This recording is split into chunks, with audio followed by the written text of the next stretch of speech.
So the first hack, if you want more energy, so by energy, I also mean more physical energy. It can be more money energy. Money is a form of energy. Power is a form of energy. Accept more responsibility. So there are things that you may not be accepting responsibility for. And this is why it's like the least sexy conversation and most people want to punch me in the face. But look at where are you deflecting responsibility to someone else, not in the form of delegation, but in the form of expectation. I'm Junaid Ahmed, host of Hacks and Hobbies podcast and a digital presence advisor at HumbleZone. This episode is brought to you by Home Studio Mastery. I launched a consultation and course program to help podcasters and course creators to create a space in their homes that'll reduce the friction of creating content and appearing their best when showing up on camera. The pandemic gave us a lot of issues, but this one is here to stay. We're now so much closer to our audience thanks to video becoming more popular and affordable. I help guide folks who want to create Hollywood-worthy studios to not only capture great content, but also build more confidence, more authority, and be more comfortable in front of the camera. If I can do it, you can too. And with my help, you can do it faster. So if you'd like to learn more, visit homestudiomastery.com and how you too can create a home studio that brings out your personality, professionalism, and possibilities. Thank you for tuning in to Hacks and Hobbies with your host, Junaid. We're visited by our amazing guests coming from all walks of life. Want to learn their story, their struggles, and their journey on how they got to where they are today. So stick around. Kimberly Spencer is an award-winning high-performance, trauma-informed coach and trainer, Amazon best-selling author, TEDx speaker, and the founder of crownyourself.com and the CEO of Communication Queens Agency, helping visionary leaders transform their self-limiting stories and then build their empire, stand out fearlessly, and make the income and the impact they deserve. From her entrepreneurial beginnings at 5 selling bags of glitter water, to her neighbors, to becoming an award-winning screenwriter, certified Pilates instructor, Miss Congeniality, and 6-time WEGO Health Activist Award nominee, Kimberly is proof that it's better to make your own mold than to conform to someone else's. She's also the former executive of a national e-commerce startup and was the owner of the private Pilates studio, Fitness with Kim, in Los Angeles, California. Her work has been featured on Netflix, The CW, ESPN, Chicken Soup for the Soul, and NPR, and in Thrive Global, CNBC, and Forbes. Kimberly, thank you so much for coming on to the podcast. Thank you so much for having me, Junaid. I'm so excited to be here. Fantastic. So what I love to do for my audience sake is want to get the origin story. How and where did Kimberly come from? I know some people have really long journeys and some people not so much, but I would love for you to share the most apt version that can show the people a path on how you landed to where you are today. So I came from a small town called Los Angeles. And it was small at one point, right? That's maybe 100 years ago, but I grew up there and my parents were 2 entrepreneur parents. And that was great because I learned, like, my mom was literally pushing me in the stroller, passing out advertising for their business together. Yeah. So I grew up in this great entrepreneurial environment. That being said, though, I did see the struggles that come with growing a business. And my father was also an addict. So that complicated some matters as well. Like, there was various challenges in that arena. But because I was in Los Angeles, the place where I saw that I could make the income and impact that I wanted to make was in Hollywood. And so I got started, actually graduated high school, dropped out of college 2 weeks before I was supposed to start for an acting class. And had I not been the person that I am today, like, most parents would think that was like insane. But my parents, knowing how entrepreneurial I am, told you that light. There we go. Knowing how entrepreneurial I am, they were like, yeah, we fully support you. We know you're going to go out there and hustle. And I started getting internships and jobs doing production work and also learning all of the various assets of the film industry. I ended up landing my first feature film that I got to co-write with the director. We worked that process, and then simultaneously, to support myself in entertainment, I started teaching Pilates. And I realized that there was this through line of transforming people's stories, whether it was a Mm. story of transformation on film or whether that was a story of transformation of what someone thought was possible for their body. I was constantly in the business of transforming stories. So when my dream came true at 24, big feature film, up on the big screen, see my name, and I'm only 90% fulfilled. I'm like, Yeah. okay, what gives? What is missing? And so I went on a quest, and I got immediately, not so immediately, but within a month, I Hmm. just manifested a person coming into my life who showed me a product that they were going to take to market. And I said, I see the value of this, because I was a Pilates instructor and it was a back stretching device. I said, I could sell this. I could put this in every Pilates studio and in every chiropractic studio. Yeah. And I saw the product and I said, I don't just want to be a consultant. I want to be a partner.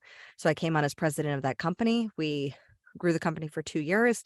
My Nice. business partner and I had very big differences as far as how we made decisions. Hmm. And had I known or had a coach that does what I do now, we probably wouldn't have had this massive speed bumps, AKA car wreck, in our Oh relationship yeah. when he said he wanted to buy me out. Mm. And 3 months before I was about to get married, I had the 3 months that I was about to get married, instead of picking out napkins and cake tastings, I did the cake tasting, but with a side of, oh, look over this legal contract. Right. And here's another nasty email from a lawyer, because they don't send you the nicest emails when when you're not paying them for your side. Hmm. And so I had all of these beliefs of fears and doubts that I thought I'd handled in every other area. I'd always been very audacious with my career, suddenly thrown in my face, that I wasn't educated enough, that I didn't have enough experience, that I was too young, too girly, and thrown at me by professional men. And finally, we signed out the buyout agreement 3 weeks before I got married. And I walked down the aisle and I went off on my honeymoon and I was like, what do I do when I get back? Yeah. And that was when, as an entrepreneur does, I brainstormed with my husband a lot. And after way too many espressos, I looked at all of these passions that I'd had from Hmm. being in beauty pageants and writing and film and health and fitness. And I saw this holistic picture of what success could be. And I immediately leaped off the couch and I said, crown yourself. And my husband said, what's that? And I said, that's the name of my company. He's like, what do you do? I said, I don't know. But so I immediately did what I say not to do, is I went into work in productive procrastination, where I bought all the things, all the nice film equipment, did all the things, Hmm. but I didn't make sales for a year and a half. And it was in that year and a half that I Yeah. realized how mired in doubt I was about my own capabilities, how I was living in a cycle of blame, shame, and complaining. Mm. And that was when I found out I was pregnant. And if you've ever, for the parents Uh-huh. out there, that changes you. Yeah. And I realized that the person that I was not the person that I wanted to raise my son. And so that was Mm. when I went and got certified in NLP, timeline therapy, hypnosis. I went to town on my subconscious mind. I immediately came back, started booking clients and growing an actual business instead of a lovely, expensive hobby. Yeah. And that's when everything started to take off. And then 7 years later, I worked with some extraordinary leaders who've gone on to have game-changing results. And that is a very concise and beautiful story on where you came from, the inspirations you had, the motivations, the environment that you were growing, because it is so important to cultivate the environment that we are in. And your Mhm, parents, as entrepreneurs, they know exactly what to lead you on or how to support, because that's something that not a lot of families know how mhm. to support an entrepreneurial mind. It Oh, yeah. typi- it's they're always like, no, that's not for you. You shouldn't be doing that. That's because they don't know anything other than what they've come through. Or Tell me they'll project their opinions. Like, one of my yes. clients was going to her mom for business advice, Mm. and she just to talk to somebody, and I was like, "You're seeking support from the wrong person who's Uh-huh. been in a corporate career for 40 years Mhm. and only one job." They're not Yeah. going to see the same level. Entrepreneurs, you got to take a risk, and they're Yes. not going to see you taking an investment or investing in your business or in yourself as something that is, they're going to see that as a risk and Mhm. not see the reward that can come from that when you do Yeah. that. Tell me a little bit about what it means to transform lives and what are the key components of your approach? My favorite thing. Our subconscious stories are what are ruling us. It's been studied that about 95% of what we do is subconscious programming. And I do truly believe that people are doing the best that they can with the Mhm. resources that they've been given. But some of us just have some crappy resources. Yeah. I know Mm. I certainly did when I was about 18, 19, starting out on my entrepreneurial journey, going forth in show business. I believed I was a victim, that I was Mm. damaged, that I was broken. I didn't know how to feel my feelings. I didn't have any emotional regulation because that was the problem of growing up in an addict home. I was recently on a podcast called The $1 Million Tipping Point with my Nice. mom, and it was fun because I got to see and share about both of our experiences growing our businesses. Yeah. And afterward, I said, yeah, she was sharing about an experience that she had with a customer regarding emotional reactivity. And I said, Mom, I really don't think you taught me good emotional reactivity. And she goes, Oh, I'm sure we didn't. I'm sure we It's like, didn't. I know. I know we didn't. The level of calm you have now is very not what I did have when I was a teenager. Mhm. And yes, you could chalk that up to being a teenager, but also it's the behavioral patterns. So the stories, especially from childhood, and especially if you've dealt with childhood trauma, a lot of my clients who I've worked with have had some sort of childhood trauma, whether it was abandonment issues Mm. or actual abuse or sexual abuse. There's a scale, I forget who put it out. I think it was a CDC that was like the scale of if you've experienced 4 out of 5 of these 10 Mm. things in your Mhm. childhood, you are at severe risk Wow. for depression and anxiety as an adult. I had 8 out of the 10. Holy smokes. So that shaped me a lot for how I make decisions, but it also shaped me as to how I'm able to see behavior. Because if Mm. you've ever grown up with an addict, you know that there's a part of you that looks to calibrate behavior before someone walks in the room because you want to know how Yes. to adapt yourself so that you survive. So that experience really allowed me to see that I can hold the highest and best potential because I did stage my dad's intervention in Mhm. 2016. He was so proud that he was the last 4 years of his life he spent sober, but that came from learning emotional regulation, Mm. reprogramming my own subconscious story of blame and shame and complaining, and taking full ownership for my participation. Of course, as a child, it's not your fault. And it's your responsibility to do the healing because when you do, sharing your story then becomes a tool to help unlock other people. Yeah. So the first step that I always start with in transformation is taking epic personal responsibility for your life, your results, your work, where you are at this moment. It's Mm. not always the sexiest conversation that people want to have They don't want to because, talk about it. oh, it's hard. Personal responsibility is hard. It's uncomfortable. And then Yeah. there's all the feelings of shame if you're not where you want to be yet. Mhm. And so accepting that, then moving into asking yourself different questions. So typically, the results that you have are somewhere in correlated to the questions that you've been asking. So I used to ask myself really bad questions. Bad as in non-effective, as in they Yeah. didn't produce Uh-huh. the results that I wanted. Yeah. So I would ask myself, like, when I would mess up or make a mistake, I'd be like, "Oh, why do I suck?" Yeah. Okay, That's a that's terrible question. yeah, yeah. In fact, why in general is a terrible question to Mhm. ask. Sorry, Simon Sinek. Um, because it's great in Simon Sinek's role and what his Right. TED Talk was about Right. when you're focusing the question towards purpose and vision Yes. and enrolling people in the why of what you want to do. Great. There has to be an intention behind it. It has to be an intentional, forward focused, solution Yes. focused question Correct. versus when it's focused in the other direction. Mhm. Ooh, you go down the shame The spiral worst. of There's Easy. excuses, there's every limiting belief, there's that thing that happened to you when you were 4 that totally absolutely is exactly why that's you're not Mhm. making money now, or whatever it is of whatever goal that you want to achieve. Yeah. Like, your subconscious mind, it's going to be commanded by the questions that By you the questions ask. that we ask. Yeah. So Man. if you start asking it questions of what and how, then your subconscious mind will start thinking towards strategy, because it's not you. You're No. perfect. You're amazing. You're perfecting as you are right now. You're doing the best that you can with the resources that you have. It's your strategy that you're currently operating from that's proving to be ineffective because you're not getting the results that you want. So if it's not you, it's your strategy. Asking what and how will get you a new strategy. So when I reprogrammed myself from a 10-year battle with bulimia, it wasn't the why questions that I was asking, it Yeah. was a what and how. It Mhm. was what triggered me to go into a binge and purge spiral? What caused me to feel this way? What emotions was I suppressing? What was I not allowing to fully feel? What was I really trying to experience from eating a whole pint of ice cream? What Mm. was I really going for?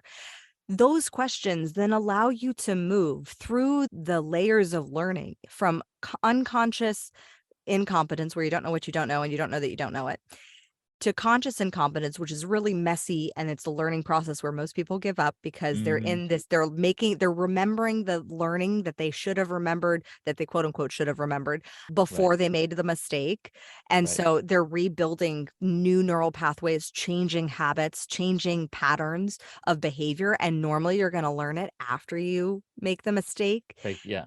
And then, but as you go through that messy period, then you start to get into conscious competence, where then you're suddenly catching yourself. Oh, I felt like I wanted to have a donut. And then I'm going to go, God, I was just 2 days ago, I was close to where there's a big donut shop, and it's 30 minutes away, and I would go there every day.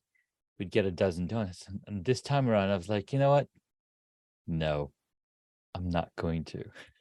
conscious competence. Yeah. There it is in action. Yeah, Mhm. that's the beautiful part where you catch yourself and you're like, what do I really need right now? Like, is it really donuts that I want? Yeah. I'll admit, like right before this, I had a donut. It's probably why Mhm. it's on my mind, because I was like, I really do want a donut I right didn't have now. lunch. Yeah.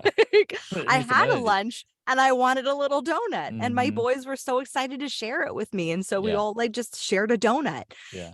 But it was because I was aware that I was like, oh, it's a bonding thing. I just genuinely desired it. That's fine. But Mhm. it's not, it's removing any shame or blame or stigma around the Yeah. thing, whatever it is that you're craving or desiring. Maybe it's spending money on something, because I've seen that so often with business owners.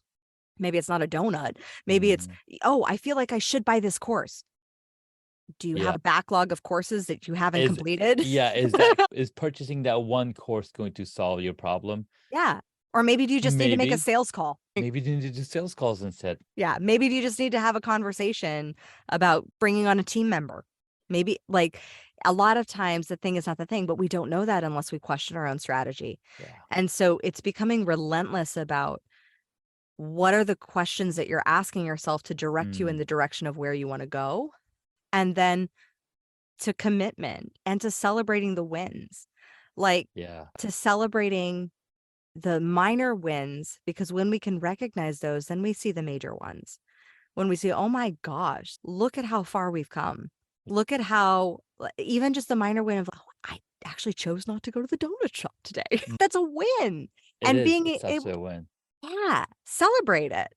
And celebrating those micro wins along the way. And I used to be the type that sets like really big audacious goals, and I'm Sure. always for, like, I love a good challenge.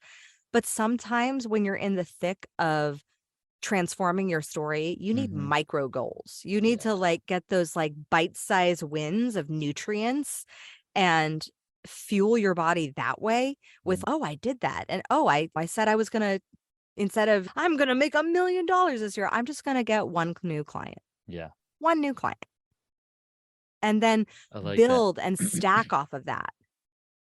So, Kimberly, we've talked a lot about your story, what kept you motivated, what's coming up, and how you've helped help people transform their lives. Tell me a little bit about being being on this journey as an entrepreneur. What has kept you motivated? I know the results from the people you said for the first year you didn't do any sales. Oh yeah. Because I so had you, one sale. Looking back in hindsight, I made $100. and I'm probably in that same boat, right? A lot of the time, like, okay, how do I get to that next level? So you said you spend a lot of time in putting a lot of good stuff in your head. Talk to us about that. I love knowledge. I love learning. I love adapting. I love learning new strategies. I also think that knowledge is BS without implementation. So it's less about what do we need to learn. It's more Mm, about what do we need to learn and then implement immediately. So, for example, if you're listening to this podcast, enjoy it and ask yourself, what do I need to learn that if I put into practice right away, right after this podcast, it would radically change, quantum leap my mhm. life. For example, and I do this with every podcast that I listen to, Yeah, everything that I learn. I look at how can I apply this, not just learn it, retain it, yeah, understand it, but I want to apply it because that's true knowledge. True knowledge is the application and the embodiment of it. So I'm absolutely. currently going through a course in somatic attachment therapy. Mhm. And everything I'm going through, I'm like, how do I apply this? And I'm always seeing my kids in this. I'm like, that's one I got to work on. Or this is one area that I can improve. But that space of looking at everything you're consciously consuming. This is conscious consumerism. Mhm. Everything you're consciously consuming, look at how can you apply this and put it into action in your life, because otherwise it's just another piece of information. And then this is the tricky part of just obtaining knowledge. Then you go to the seminars and you take the courses and you say, I already know this. If you do it without applying it, because if you Yeah. actually apply it, you'll actually see the results in transformation. But Mhm. nothing gets transformed if it's not on the physical realm. Like we can think we Yeah. know it. We could think we We know can it. feel like, oh, I feel like I've heard this information before. But if you're not actively applying it and doing Mhm. it, nothing's actually changing. I love that. And I believe that probably inspired you to become a TEDx speaker. Yes. Yeah. That was being a TEDx speaker was my goal for the past 3 years. Mhm. And that experience was so much a lesson of divine trust and learning how to trust myself and Mhm. not worry about something. Yeah. Because I was in Australia. We were in Queensland during Mhm. the pandemic. We got stuck there for 2 years. And we were in a great part, not the part that everyone in America heard about. We're like, what is happening in Yeah. Australia? But we were in the part that as long as we didn't leave the state, it was great. Yeah, okay. And we Yeah. got to have a beautiful life. My kid got to go to school. And so I remember thinking, and I was like, I wonder if I had a TED Talk here. Talk about a Mhm. blue ocean strategy right there, because I'm Yeah. an American living abroad in this crazy pandemic. I was like, I just wonder. I just Yeah. got curious. I looked it up and I saw there were some TED Talks happening. I thought, well, I'll just reach out. Mhm. And I was talking to an entrepreneur friend, and he's also been featured on many major press outlets, and I've been in Forbes and CNBC and a ton of places. And he said, Yeah. did you find out the secret? Like, I see that you've been on some pretty major places. And I said, yeah, I think so. Are we talking about the same secret? And he goes, you tell me, what's the secret? And I said, you just ask. Just have to ask. You just Mhm. have to ask. It's one of my favorite quotes from Oprah, is that in life, you get what you have the courage to ask for. And so I asked for the TED Talk. I found out on the day my son was born, because yes, I Mm. opened up my emails on 16 hours after I gave birth. It's Love perks of that. natural childbirth. And I was just lying on the couch with my new baby boy on my tummy. And I looked and I said, oh my God, I got they that. want to meet with me. They wanted to meet with me, but they didn't know what my talk was about. And Sure. so 3 weeks before the TED Talk was supposed to happen, they said, we love your story. We've looked at your stuff. Do you think you'll be ready in 3 weeks? And I was like, initially I was like, are you crazy? It's a TED Talk. And then I thought, am I crazy? When am I going to have another opportunity like this? Right. So I left and I went home and I immediately put everything that I teach my clients to do into practice when you have a big goal. Ask for the Mm. support. I got a speaking coach. I told my husband, I said, you're going to be on dad duty for the next 3 weeks. And he was Yeah. like, great. What do I have to do to support you? Mhm. We crafted a plan of what I could do. And then I practiced and I rehearsed with my kid and I rehearsed with my baby in the Bjorn, and I rehearsed pacing back, and I just worked it And I told my team and I said, you're going to have to focus on all the automation pieces and I'm going to be focusing on just this TED Talk. That's the main Mhm. piece that we're focusing on for the next month. Yeah. And allowed myself to fully surrender. And like that weekend, there were rumors, possible threats of in Australia, what they were doing were called snap lockdowns, where they would lock Oh. down suddenly for like with only like 24-hour notice. Oh, wow. And so there were rumors that was probably going to happen. And I literally, I declared it to the universe. I was like, not on my watch. Not this Nope. time. I'm I gotta holding get the it done faith. first. Mhm. I said, Monday, go for it. Lock it down. But, and there were only 9 cases. That was Not bad. that bad. Yeah. That was the experience of the TED Talk. It went off amazing. I then have since got so many opportunities from that. Yeah. But it came down to literally practicing what I preach, taking full ownership, making the decision. Like my TED Talk was so meta for me because everything I was talking about in the TED Talk, which is all about deciding and how to Mhm. make a very conscious full body decision and then how to go through the emotional decision making process, recommitting and committing to that decision was Yeah. everything that I was literally practicing for those 3 weeks to That's have amazing. the TED Talk happen. So Yeah. Yeah. it literally was practicing. It was a very meta experience. My God, I love that. Dude, this has been a lot of fun. Let's take a quick break, and when we get back, you can share 3 hacks to take for our superpreneurs listening, and we'll have some more fun to talk about. All right, we'll be right back. I'm Junaid Ahmed, host of Hacks and Hobbies podcast and a digital presence advisor at HumbleZone. This episode is brought to you by Home Studio Mastery. I launched a consultation and course program to help podcasters and course creators to create a space in their homes that'll reduce the friction of creating content and appearing their best when showing up on camera. The pandemic gave us a lot of issues, but this one is here to stay. We're now so much closer to our audience thanks to video becoming more popular and affordable. I help guide folks who want to create Hollywood-worthy studios to not only capture great content, but also build more confidence, more authority, and be more comfortable in front of the camera. If I can do it, you can too. And with my help, you can do it faster. So if you'd like to learn more, visit homestudiomastery.com and how you too can create a home studio that brings out your personality, professionalism, and possibilities. Guys, welcome back. This is Junaid, and we're talking with Kimberly Spencer here. She's an amazing human being. Crown Yourself is the company that she runs. She's done some amazing transformations throughout her career in helping entrepreneurs figure out their story. So, Kimberly, you have 3 hacks to share with the audience. So the first hack, if you want more energy, so by energy, I also mean more physical energy. It can be more money energy. Money is a form of energy. Power is a form of energy. Accept more responsibility. So there are things that you may not be accepting responsibility for. And this is why it's like the least sexy conversation. And most people want to punch me in the face.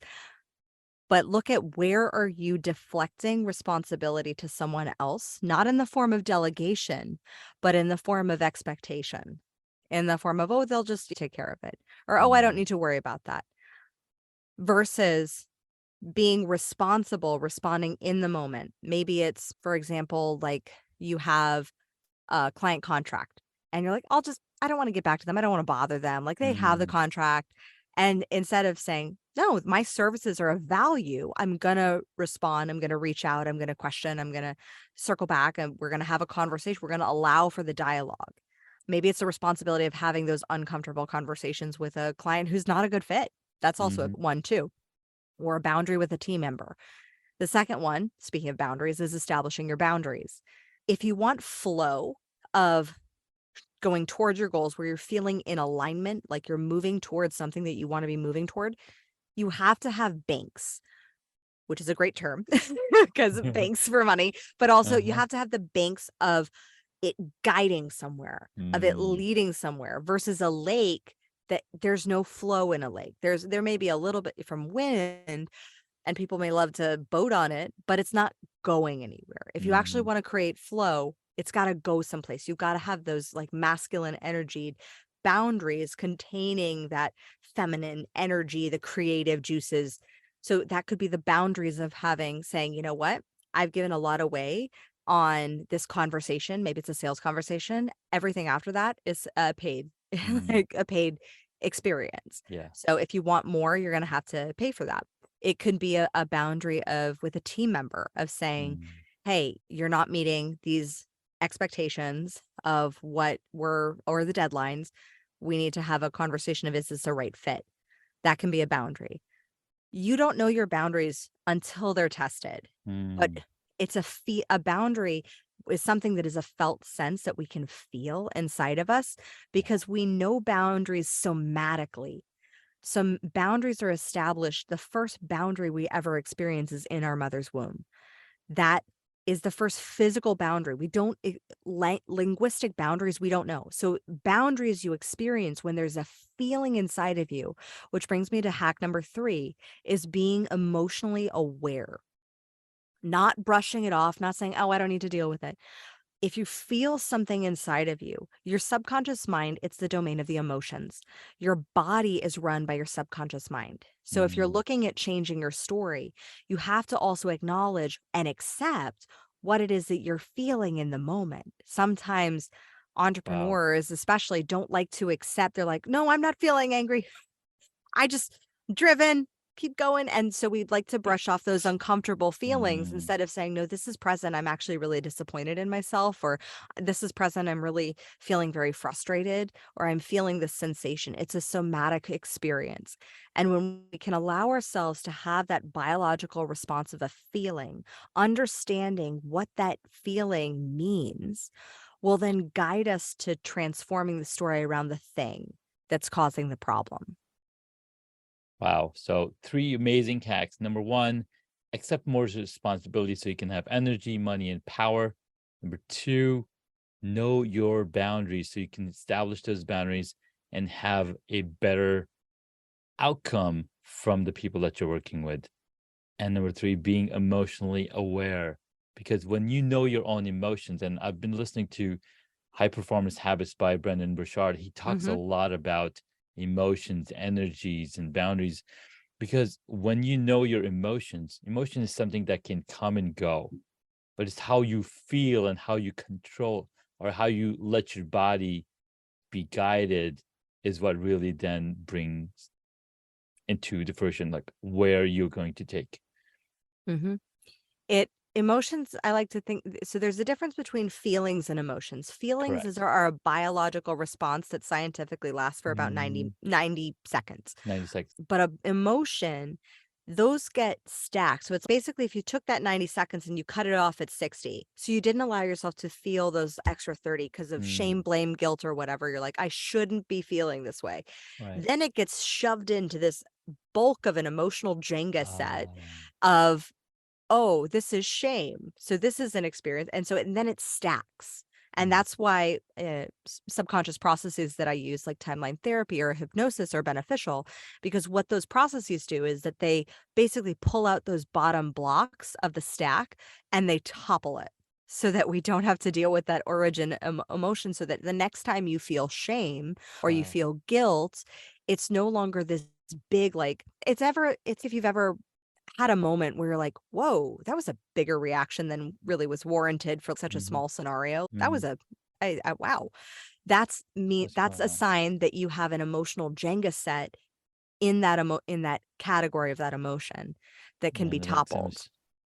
that makes so much sense because even the slightest change could come back with that huge reaction. And Mhm. I see a lot of that in my daughter building up. So I need to need to Oh, look at what's going on. how old's your daughter? She's 5 years old. That at 5 years old, there's a great book that I'm reading called No Drama Discipline and the Okay. Whole Brain Child. They don't have their prefrontal cortex developed, so they literally don't have the capacity that we do as adults to be able to Oh, have that regulation. It's, like, got it. physically not in their capacity yet, but that ability to co-regulate with her is super important. It was something that I didn't have, but you can learn it. No Drama Discipline and The Whole Brain Child. One of the questions that I have is, what advice do you have for aspiring coaches and entrepreneurs? And no, never mind. Back up. There's the other question. Recommendations on books and podcasts on other resources. So this was a good resource that I can definitely. Oh yeah, I'm a font of book recommendations. And it runs the gambit from like esoteric sciences to spirituality to high performance to productivity to parenting to like how the body works. I love your mind. Thank you. All right. So in the grand scheme of things, crown yourself. The main thing that you have been teaching is storytelling. And recently, now the recording is happening May 3rd in 2023, and there's a recent Writers Guild strike happening. And now we know one happened back in 2007, 2008, which lasted for about 14 weeks. Yep. What that meant was that no more new TV shows, right, are being produced. Now, the important thing that we learned from Kimberly is the art of storytelling, and that's what writers bring to the screen. And I think becoming a good storyteller as a podcaster, as a parent, as a human being, I think is so important, that the more we see the world around us, not everybody has that capacity to tell a story. Talk to me a little bit about that. I highly recommend the book's Story by Robert McKee. It's a hefty clunker of a book, but it's jam-packed with how to tell story, and the work of Joseph Campbell on archetypes, because story myth has been around since the dawn of how we started connecting as humans. And one of the things is with how we tell our stories, both that we share publicly and that we share, that we keep to ourselves, those are what are driving our public perception as well as our internal perception of ourselves. Ideally, our stories that we tell outwardly are paralleling, mirroring, and truthful to our unconscious stories. Yeah. But where you see a lot of like celebrities go awry sometimes, it's when they have a story of their life that's being portrayed in a certain way because of publicity and PR, and that's better marketing versus who they really feel like they are inside. Yeah. Like I just watched the Whitney Houston biopic.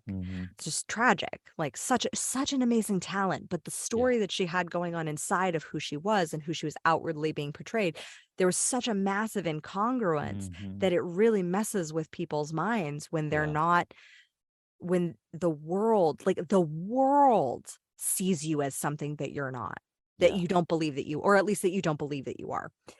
That's such a harsh reflection.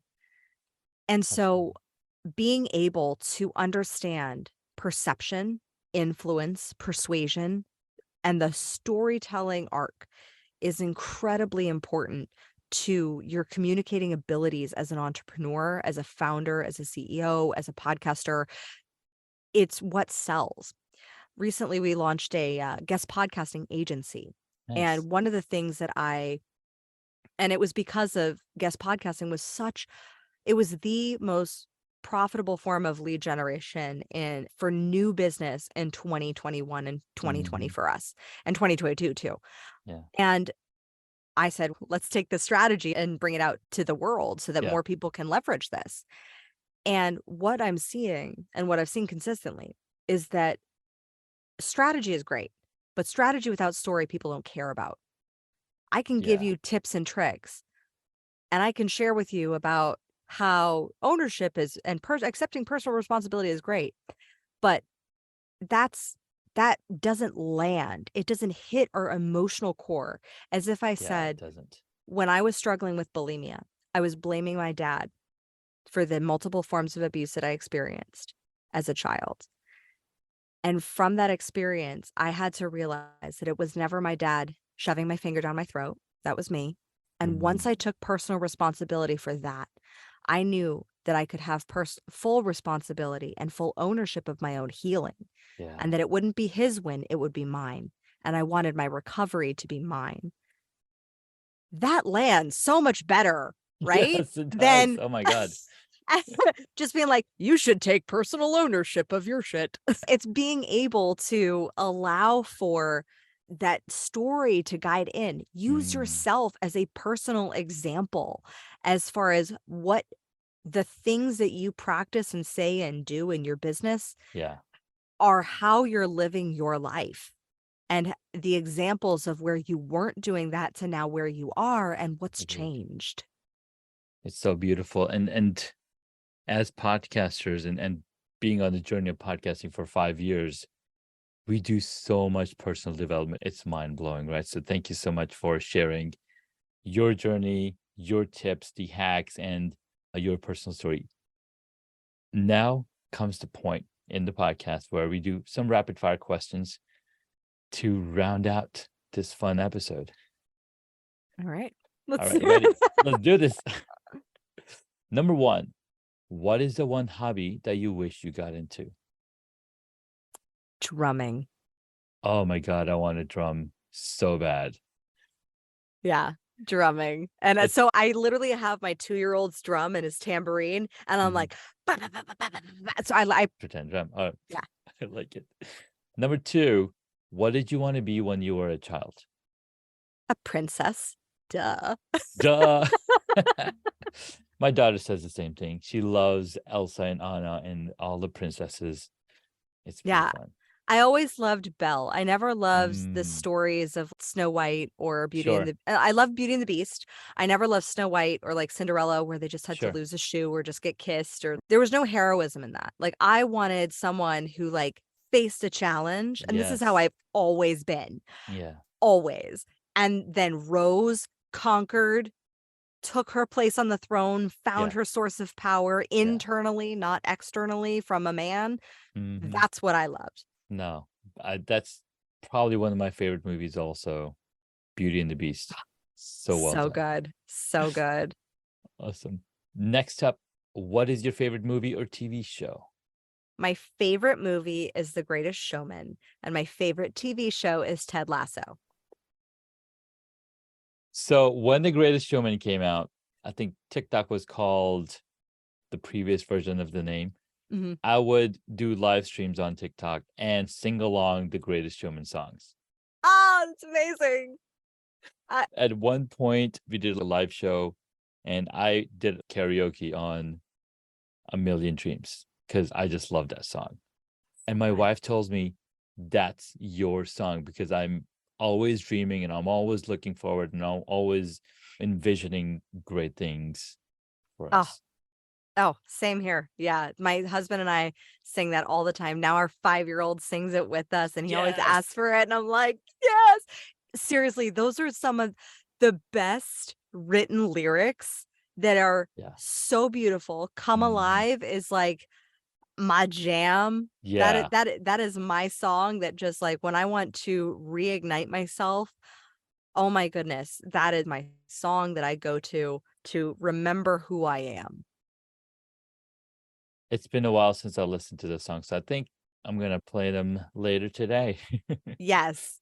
Yes, the first movie that we watched as a family when we moved into our new home was The Mhm. Greatest Showman, and it was actually because my son was like, "I wanna watch that one," and I was like, Yeah. "Yes, I'll sit Yes, down and please. watch that. I'll stop everything and watch that, Yes. sure." Nice. And Ted Lasso has been so good. I'm actually rewatching the first and second season because I want to like, okay, what happened again? Oh my God. In every scene, there's like a crying moment. And it's just so beautiful. There's so So many well done. beautiful coachable moments in that, Yeah. and just the way he thinks about strategy and team and how they love each other. It's such a beautiful, well done show. And the latest episode that I watched for season one is when the boss, she comes and tells Ted Lasso what she has been doing. And he just looks at her and she forgives her. Like Mhm. that, it takes a really big heart to be able to forgive because again, we're all humans and we all do crazy things. So being able to forgive one another is a very important quality for us to Mhm. keep moving. Yeah, exactly. All right, next question. What movie would you choose if you, Kimberly, got to play a character in it? Oh, Wonder Woman. Easy. That's easy. Easy. All Duh. right. So the question. Because I love the training part. Like, I would love to do the training for 8 Oh my hours a God. day to explore what just that physical intensity. I love a good physical challenge. I'm a Yeah. weirdo. Like, I chose to have children naturally. That's like, just because I wanted a physical challenge. No, absolutely. And it is a beautiful thing. My wife did the same thing. Amazing. The next question leans right into the movie that you choose. Who is your favorite superhero? Wonder Woman. Wonder Woman. Come on. Wonder Woman. Duh. Get with the program, Janae. Come Duh. on. All right. Wonder Woman. Followed closely by the tortured Batman. Though I would Ooh, say, the actually, tortured Batman. as far as superhero, but super villain, Harley Quinn. She's awesome. I think we also need to embrace our shadow side We do. We from time to absolutely time do. and recognize the villains that we can play. And then that Wow. will give us illumination into the light that we actually have because we choose the light. I love that. Okay, last question. If you were a board game, what would it be? Life. Life. We have selected life. Thank you for playing. Thank you for playing. Yeah. Gosh, I haven't played a board game in forever. Yeah, because we have so many digital distractions now. That, and I think we do Connect 4. Okay. So we've grown into, we started with tic-tac-toe, then we did Connect 4, then we started doing chess, and I was like, I feel dumb. I watched the Queen's Gambit and I was like, I may need to learn some things as to how to play this game well. Absolutely. Kimberly, this was so much fun. We'll be sure to include the links on where to find and connect with you, Kimberly. Where is the first place that you go look online for people to come find you? If you love podcasts like this, then come check out the Crown Yourself podcast with Kimberly Spencer. And you can always go to crownyourself.com for all the things. Awesome. Well, thank you so much, Kimberly. This was so much fun. And we'll catch you in the next episode. Thank you so much, Junaid. Thank you so much for taking the time to listen to this episode on Hacks and Hobbies. We absolutely appreciate your contribution. You can find additional notes on hacksandhobbies.com. Please share the podcast with your friends and tell them what you learned about our guest today.